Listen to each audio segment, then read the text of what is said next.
जसं जसं आपलं वय वाढतं तसे तसे आपल्याला येणारे अनुभव बदलत जातात. त्या वाटेवर व्यक्ती भेटत जातात, पण आपली मतं बदलत नाहीत.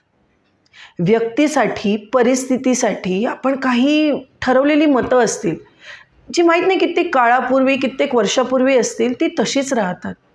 का? नमस्कार, मी रसिका तुमचं माझ्या चॅनलवर पुन्हा एकदा स्वागत करते. मनातलं काही. आजचा माझा विषय आहे redefine your beliefs. Now what is belief?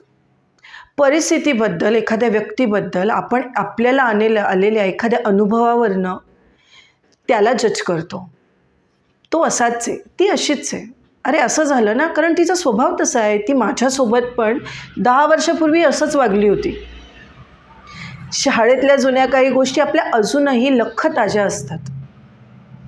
आणि असं नाही, हे आपण इतरांच्या बाबतीत करतो, कदाचित स्वतःच्या बाबतीतही. माझा स्वभाव असा आहे ना, म्हणून मी अशी वागले. खरं तर मला असं करायचं नव्हतं. का? कितीतरी बिलीव्स जे आपल्या डोक्यात, कितीतरी ग्रह जे आपल्या मनात, डोक्यात वर्षापासून साठत आली आहेत, त्याला आपण परत एकदा चेंज करून पाहिलं तर, त्याची व्याख्या बदलून पाहिली तर, एखादी व्यक्ती आपल्याला आवडत नसेल, पण आपण ते मत थोड्या वेळ बाजूला ठेवून त्या व्यक्तीकडे एका नव्या नजरेने पाहिलं तर, आपल्याला होणारा त्रास कदाचित थोडा कमी होईल. आपल्याला त्या व्यक्तीकडनं असणाऱ्या अपेक्षा कदाचित बदलतील. एखादी व्यक्ती एखाद्या परिस्थितीत, एखाद्या वेळेत जेव्हा वाईट वागते किंवा आपल्याला पटत नाही अशी वागते, तेव्हा त्यामागे त्या व्यक्तीची भूमिका असते. त्यामुळे आपण जेव्हा त्या व्यक्तीला त्या एका परिस्थितीनुसार, त्यांच्या बिहेवियरनुसार जज करतो आणि आपल्या मनात त्यांच्याबद्दलचं ग्रह बनवतो, तेव्हा ते त्या फक्त परिस्थितीनुसार असतं. नॉट नेसेसरीली त्या व्यक्तीचा स्वभाव, त्या व्यक्तीचा दृष्टिकोन तसाच आहे. आज आपल्याला वेगळी वाटणारी व्यक्ती कदाचित आपण उद्या आपला दृष्टिकोन बदलला तर जवळची व्यक्ती होऊन जाईल. You never know and never say never. तर आपल्याला असणारे काही बिलीफ आपण रिडिफाईन करूया, व्याख्या बदलूया ना. मैत्रीची, नात्याची.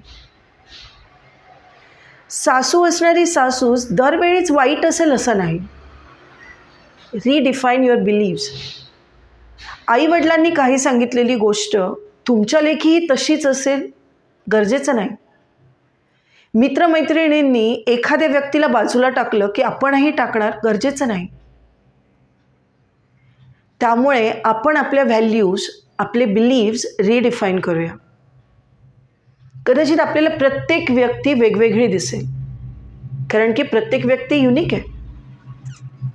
आपण आपल्या डोळ्यावर आपला चष्मा लावूया, ना की आपल्या मागच्या पिढीचा, आपल्या सोबत असणाऱ्यांचा, ना की बाकी कोणाचा. ही गोष्ट आपल्याला स्वातंत्र्य शिकवते विचारांचं, आणि जे स्वतःला वाटतंय त्यावर व्यक्त होण्याचं. आय होप तुम्हाला माझा आजचा व्हिडिओ आवडला असेल. पुन्हा भेटूया एका नवीन व्हिडिओसोबत लवकरच. नमस्कार.